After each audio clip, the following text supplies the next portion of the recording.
More Kool-Aid? Kool-Aid is so much a part of the American culture that there's even an expression involving the popular drink. Now, to be fair, the expression in question, drinking the Kool-Aid, has nothing to do with the flavored drink mix, but the point is, Kool-Aid has established itself in the American psyche, just like other popular American brands like Coca Cola, McDonald's, and Hollywood. But that doesn't mean that most people know everything about it. So it's time to stir up the top 10 untold truths of Kool-Aid. You want answers! I want the truth! Before the powder, there was liquid. What the hell does that mean? Liquid metal. We all love Kool-Aid. The fruity drink comes in small and neat packets that contain the powder. And as we'll see later, you can do so much more with that powder than just mix it with water and drink it. But for the generations of people who grew up to the familiar look and taste of the Kool-Aid packages, the idea that the drink came in other forms than as powder would seem alien and bizarre. But the truth is, almost 100 years ago, Edwin Perkins was still working out of his mom's kitchen selling his fruit concentrate, which came in the form of a liquid. Perkins was facing a big problem. The liquid was difficult to ship, and it was also costly. It was called fruit smack. And apart from the connotations that such a name would have 40 years later among the hippies, it wasn't selling so well. Even the good book can't help me now. So Perkins went back to his mom's kitchen in Hastings, Nebraska, barricaded himself there, and vowed he wouldn't come out until he found a solution, which he eventually did, by extracting the liquid out of the fruit concentrate, leaving only a powder. And that's how the powder form of the drink was born. Perkins would later move to Chicago and sell his business to General Foods, but Nebraska still treats Kool-Aid as its biological child. It's the official soft drink of the state, and every year they celebrate Kool-Aid Day. All right, fine. Tilt your head back and I'll lean my liquid down into your mouth. Kool-Aid survived the Depression. Hey, homeless guys. Having just found a way to solve all your shipping problems and changing the very essence of your product are crucial steps to making your business thrive. But what can you do when economic collapse brings the country to a standstill? Edwin Perkins was just beginning to enjoy the fruit of his labor and getting ready to move the center of operations from his mother's kitchen to a much larger facility when Wall Street crashed. Everywhere businesses were closing, millions of people lost their jobs, and economic doom hovered all over the globe. As dire as the financial prospects of his new products looked, Perkins wasn't deterred. The shrewd businessman knew that people still needed their pitcher of fruit juice no matter how hard up things were. How much did they first pay you to give up on your dreams? If for nothing, at least to keep a sense of normalcy in their otherwise chaotic lives. What started as a 10-cent packet of fruit powder was later cut down to a nickel apiece. Now, even in the Dust Bowl states, a nickel was nothing. So while other large corporations were shutting down branches and factories all over the country, Perkins Kool-Aid was going through a boom. People couldn't get enough of the cheap, fruity drink. And by the time the economy turned around, the company emerged intact, if not stronger. Yabba-dabba-doo! Fighting in World War II. This is war. Surviving the Depression by cutting down prices and appealing to people's need for a cheerful drink at the end of the day is one thing, but when a global war comes knocking on your door, that's a whole different ballgame. And it's not just out of patriotic fervor that you feel the need to contribute to the war effort. There are logistical factors at play here, like, for example, the need to ration sugar on a national level. Sugar has always been at the heart of people's lives, and many businesses relied on the precious substance to keep running. That included Perkins and his Kool-Aid as well. Without sugar, you can't produce as many packets of your fruity drink. Give me sugar.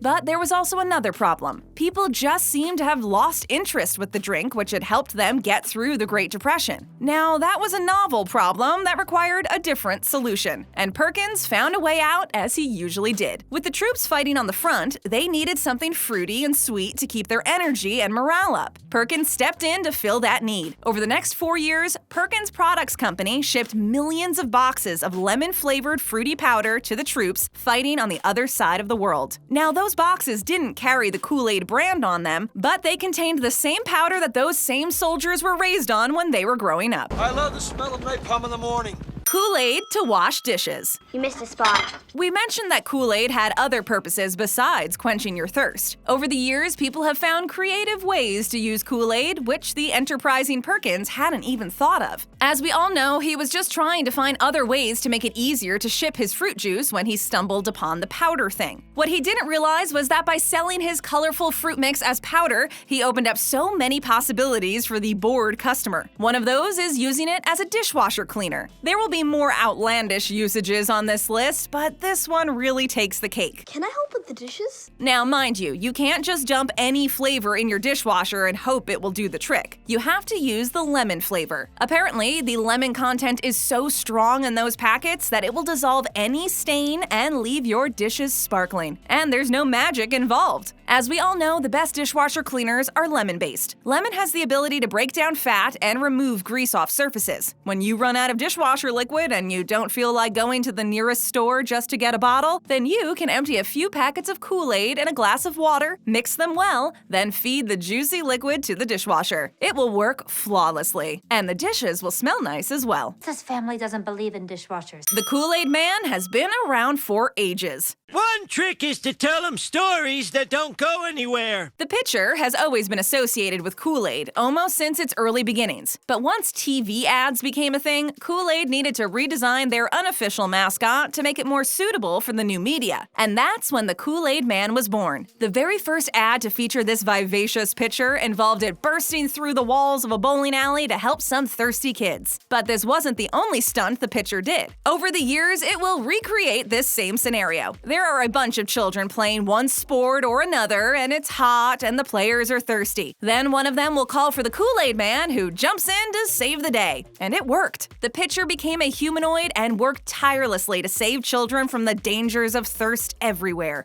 You truly are the King of Kings. It became as recognized a mascot as the McDonald's clown, Ronald McDonald. But that's not the only way Kool-Aid made some advances at popular culture. Once video games became a thing and children stopped playing outdoors, Kool-Aid didn't hesitate to jump on the bandwagon. Well, you coming?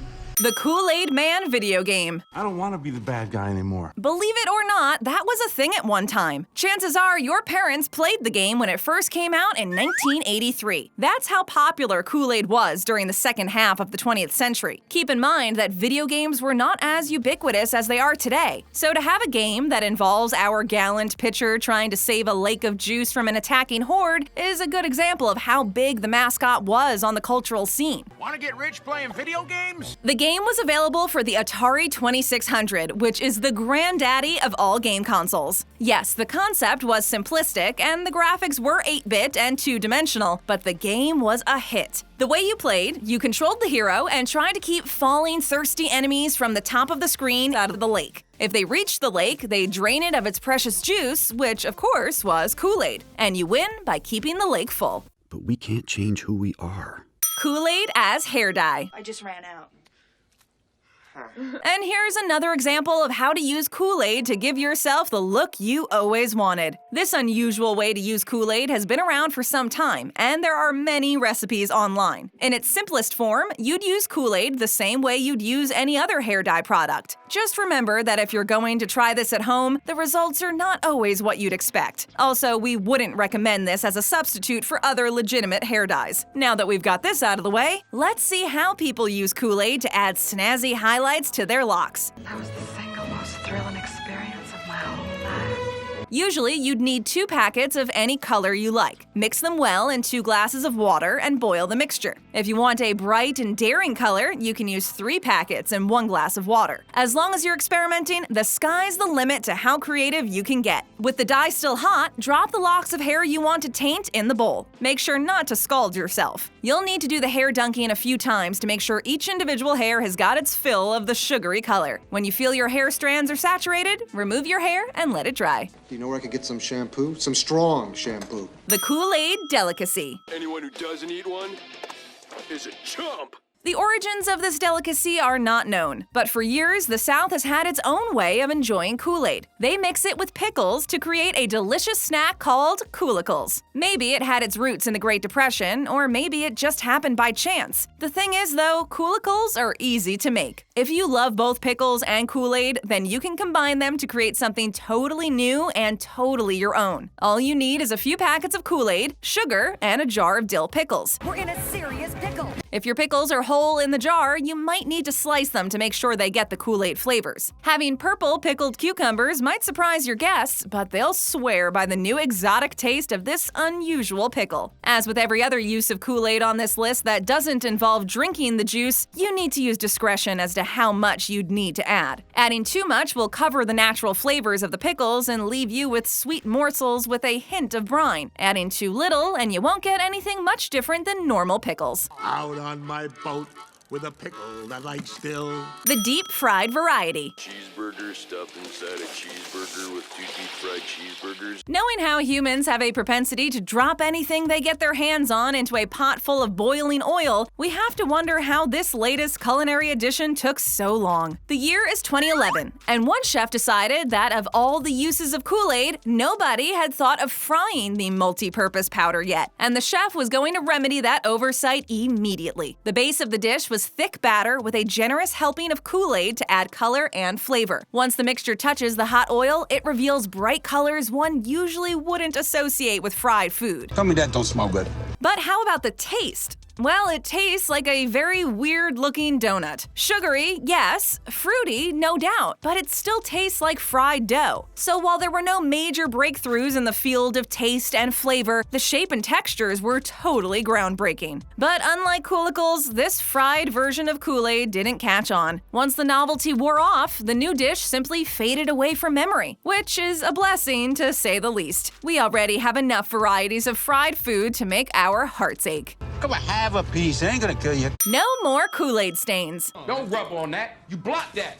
You understand? That's alpaca. For years, people have struggled with Kool-Aid stains. Many rugs had to be thrown away or shifted around so that the embarrassing stains would hide under the furniture. Even the Kool-Aid hair dye recipes online keep warning you about the mess left behind once you're done tinging your hair orange or purple. They recommend alcohol to remove the stubborn stains. But these are things of the past. Now that the company has come up with a magical recipe that doesn't stain. It's called Kool-Aid Invisible, and it simply leaves no traces or colors when mixed with water. He peed on my rug. He peed on the dude's rug. Of course, that's bad news for all the people who are relying on Kool-Aid as an affordable hair dye. So while rugs and carpets everywhere celebrate and all moms release a sigh of relief, the old powder with its adamant stains still has its own fans. Which just goes to show that not all progress is welcome, and not all advances in science will be met with jubilation. And really, who wants to be drinking clear-colored cherry or grape Kool-Aid? Part of the fun is sticking out that purple or red tongue after drinking a glass. Hey, at least I'm housebroken.